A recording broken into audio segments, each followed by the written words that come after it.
Hi, Assalamualaikum and a very good morning. So today we're going to do some tutorial discussion for chapter 7 and we're going to focus on the subtopic of 7.2 acid-base titration. So in this video, we're going to look into two questions, which is tutorial question 10 and then tutorial question 11 respectively.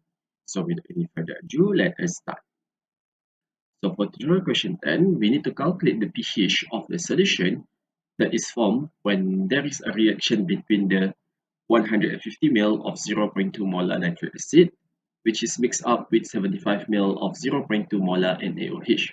So here is the neutralization reaction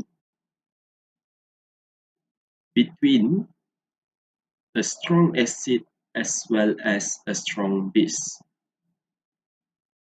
Okay, so first thing first, we can write the neutralization reaction first. So we have the nitric acid aqueous reacting with NaOH, which is a strong base aqueous, and it's gonna produce water as well as the salt, which is the sodium nitrate aqueous salt. And from this question, we need to find out the pH.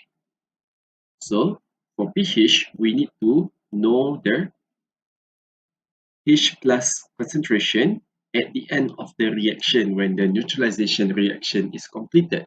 And for this reason, we're going to use the number of mole initial, change, as well as the final. This is because when the two substances react, we're going to have an acid as well as the base, and we need to find out the number of mole at the end of the reaction for the acid.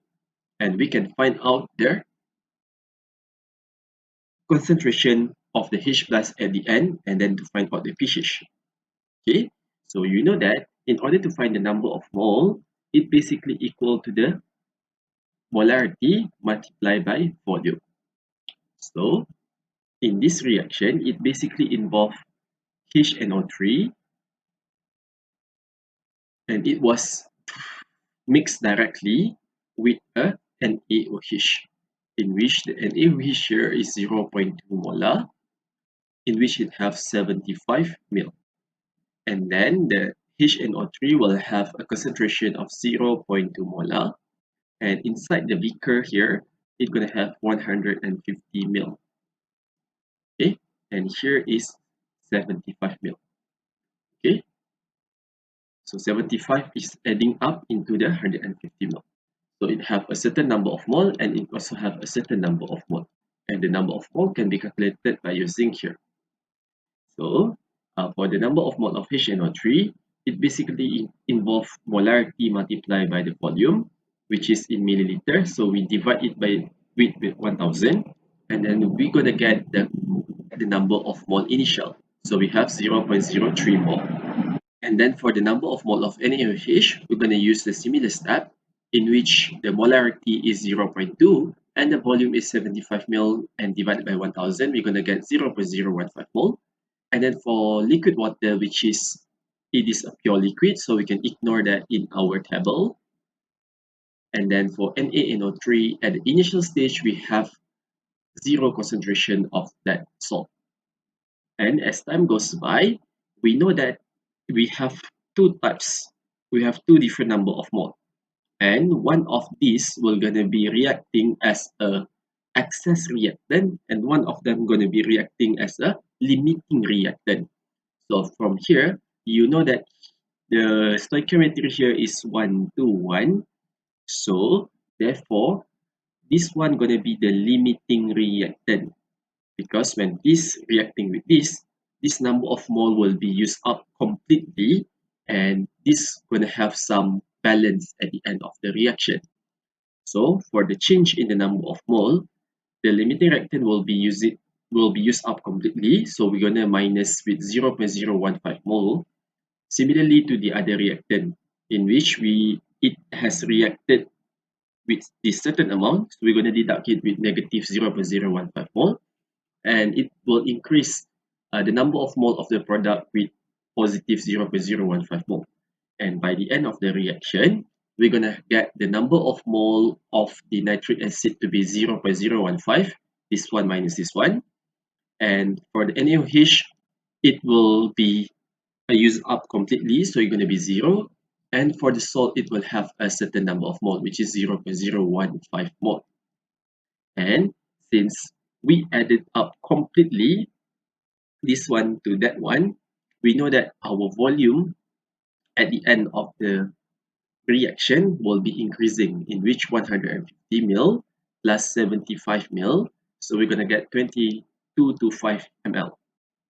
Okay, so at the end of the reaction, we know that we have this species here, which is our acid. So we have this equation, which is HNO3 aqueous. It will dissociate completely, which is a strong acid, in order to produce H plus and NO3 minus aqueous ion. So this H plus is important because we need to do that for our determination of pH. And since we know the number of mole, we can calculate the concentration by dividing the number of mole at the end of the reaction, which is 0.015 mole, and then the total volume, because we add up two of them together, we're going to have the new volume, which is 225 ml. And then we're going to convert that into liter, which is 0.225 liter. So mole divided by the volume, we're going to get the concentration to be 0.0667 molar. Okay, so 0.0667 molar. When it dissociates completely, we're going to get 0.0667 molar as well, because it is 100% ionization. And by understanding the H plus concentration here, we can calculate the pH, in which we know that pH is equal to the negative logarithm of H plus. We're going to substitute that in, and then we're going to get the pH at the end of the reaction to be 1.18. Okay, and this is how we calculate the pH for the solution for the neutralization reaction. Now we're going to look into another example, which is the question 10b.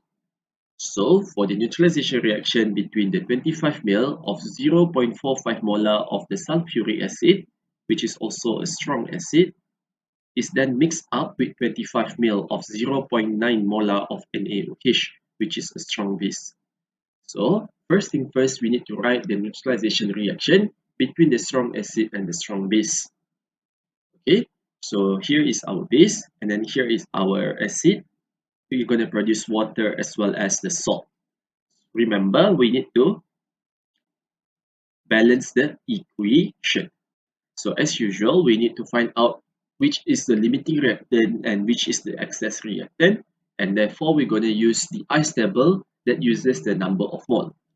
So we have the number of mole initial, the change in the number of mole, as well as the number of mole final. So as stated before, number of mole is equal to the molarity multiplied by volume divided by 1000. So for the NaOH,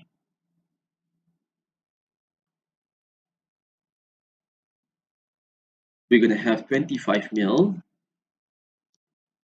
and then it has a 0.9 molar of NaOH. And then it's going to mix up with the 25 ml of the H2SO4, which has a concentration of 0.5 molar.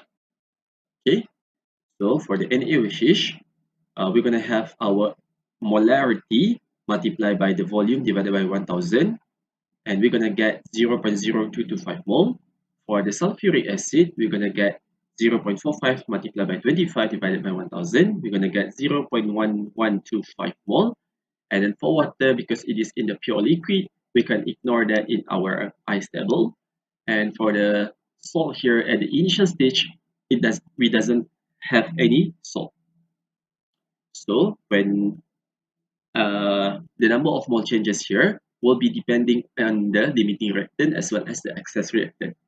So from here, we know that the 0.0125 mole going to be acting as will be used up completely, and then it's going to be deducted with 0.01125 mole. And since it have two number of mole here, so we need to multiply by 2, and then it's going to have 0.0225.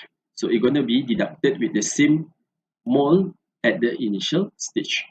So at the final stage, we're going to get 0 number of mole for the NaOH and 0 number of mole of the H2SO4. Okay, and what we're going to have is the excess number of mole for the salt. So for this situation, the H plus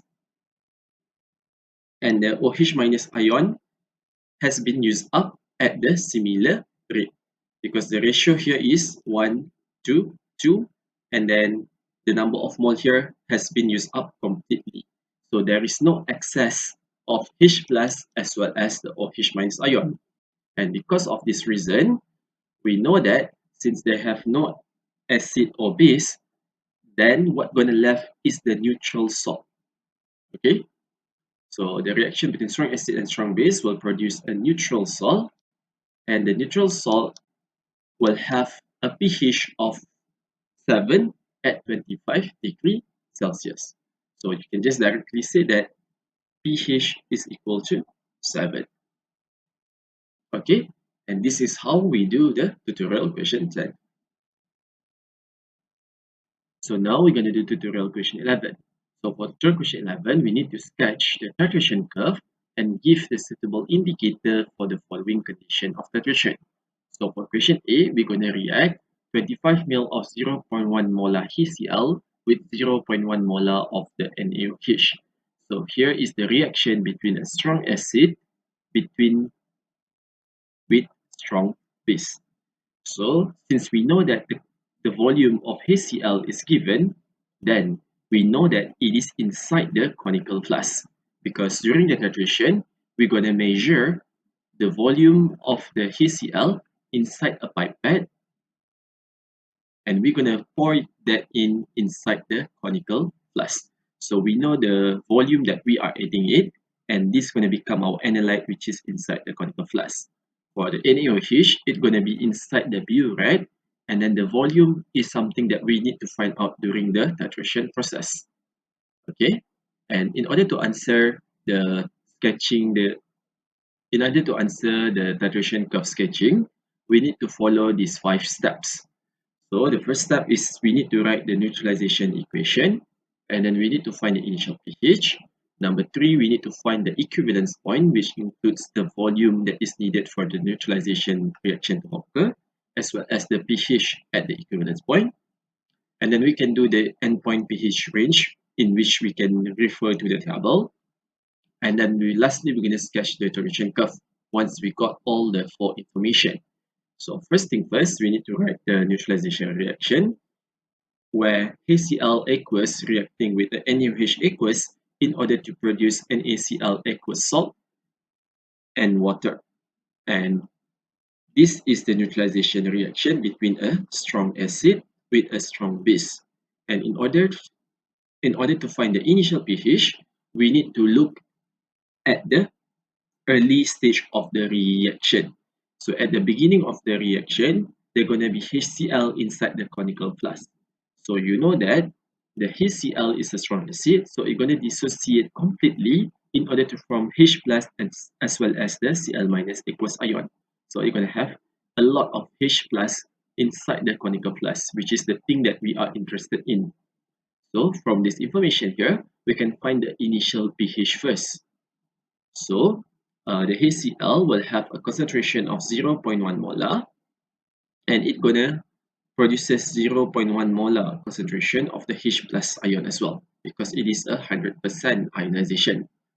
So we can find the initial pH, in which pH is equal to the negative log H plus, and we're going to substitute 0.1, and we're going to get the pH at the initial stage to be 1.0.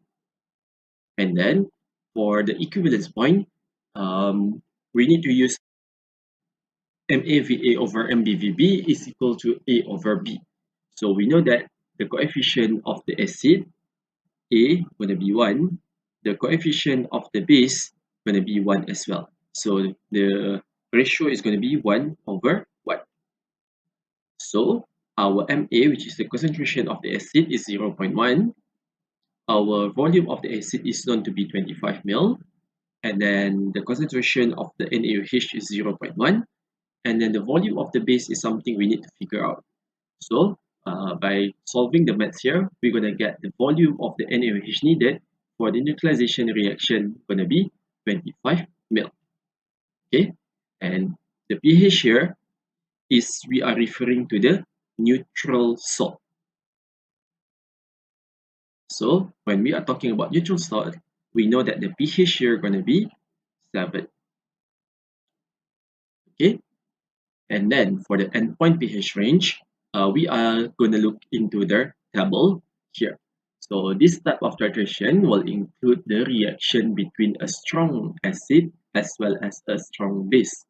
So the endpoint pH range will involve from 3 to 10. And this table here will also show you the indicator that is suitable for us to use. So for strong acid and strong base, the most common one is the phenolphthalein, similar to the what we have did during our practical. Okay, so from here, you know that the steep part will include at pH 3 as well as at pH 10.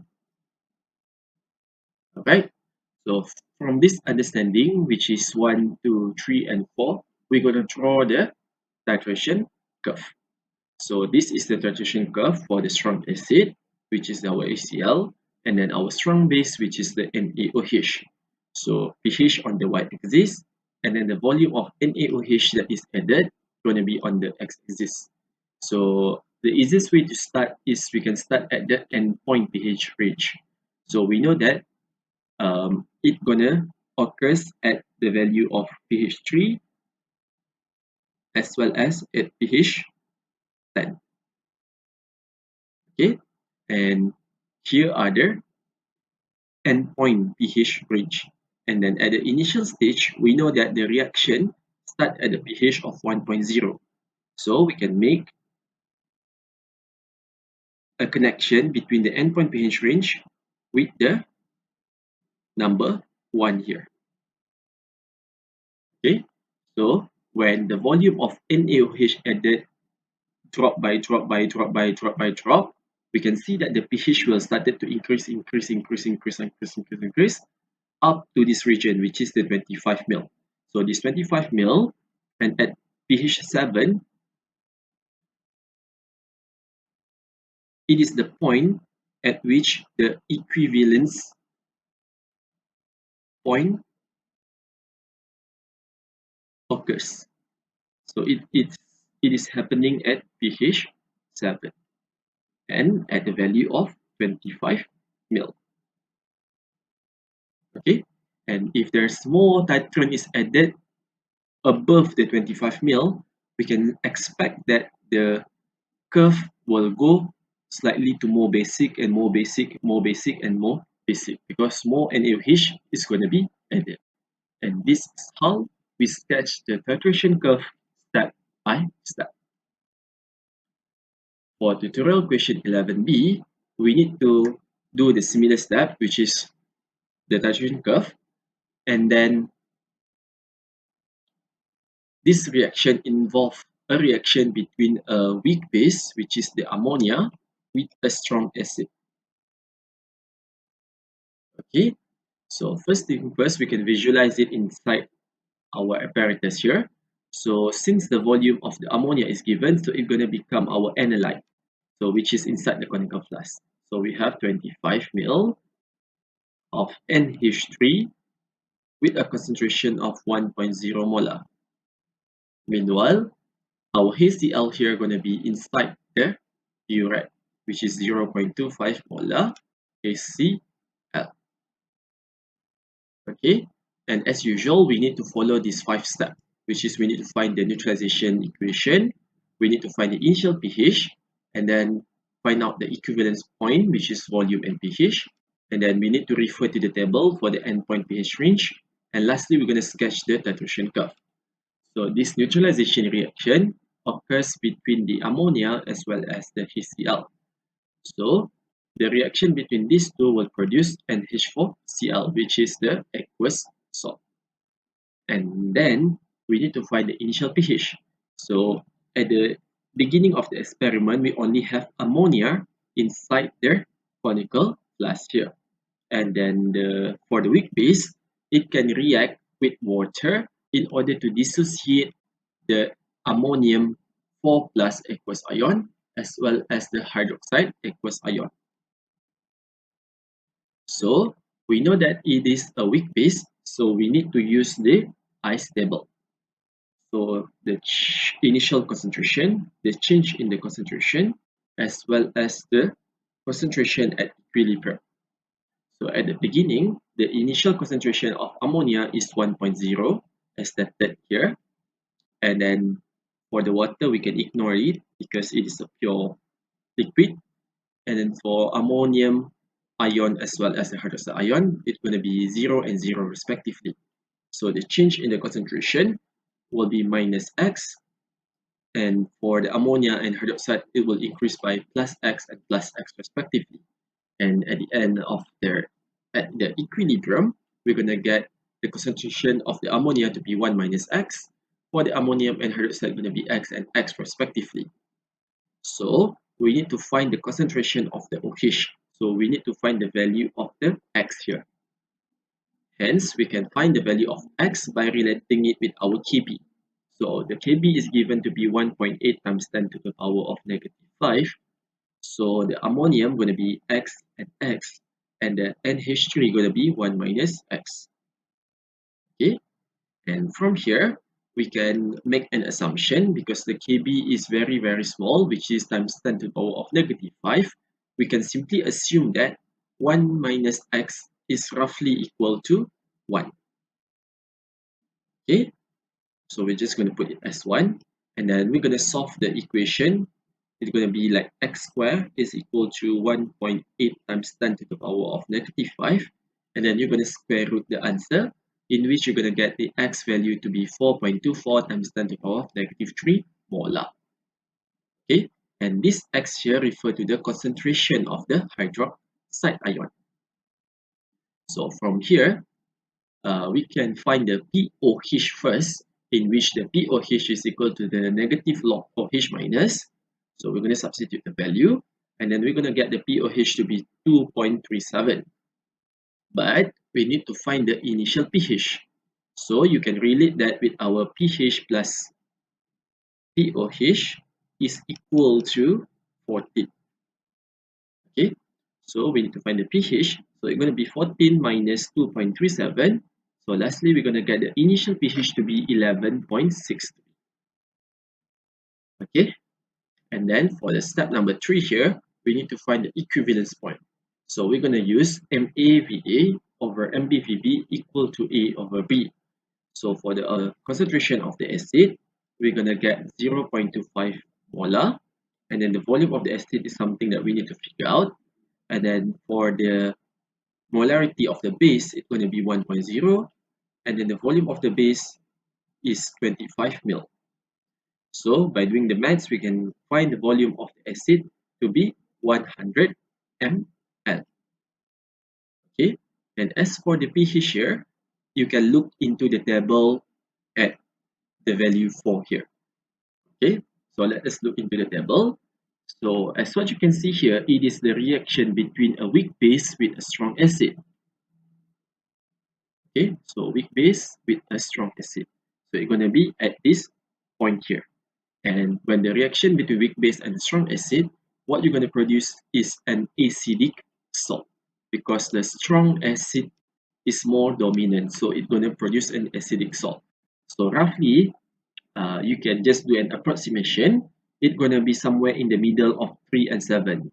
So the acidic salt pH going to be around 5. So you can say that the pH here going to be at pH 5. Okay. So by understanding all these steps here, you can use this information in order to sketch the titration curve. So you're going to draw pH against the volume added. So it's going to become the volume of HCl added. And then you also need to write the title, in which it is a titration curve of ammonia, which is a weak base, against HCl, which is a strong acid. Okay, so when sketching the titration curve, it is much easier to start with the endpoint pH range. So you know that your endpoint pH range will be around 3 to 7. So it is somewhere 3 and then 7. Okay, so here is done. And then you know that at the initial stage, your pH going to be 11.63. So 7, 8, 9, 10, 11. So 11.63 is somewhere around here. Okay, so you know that your initial pH going to be here. And then when there is more HCl is added into the mixture of NH3, the pH going to be drop and drop and drop and drop until it reaches the endpoint pH range. And then when there is more HCl is added beyond the equivalence point, it will start to reduce even lower according to the pH. Okay, and as usual, we need to also level the equivalence point, in which the equivalence point happens at pH 5 and at the volume of 100 ml. So if there is more than 100 ml of HCl added, then the pH going to get lower and lower and lower, nearing to 1.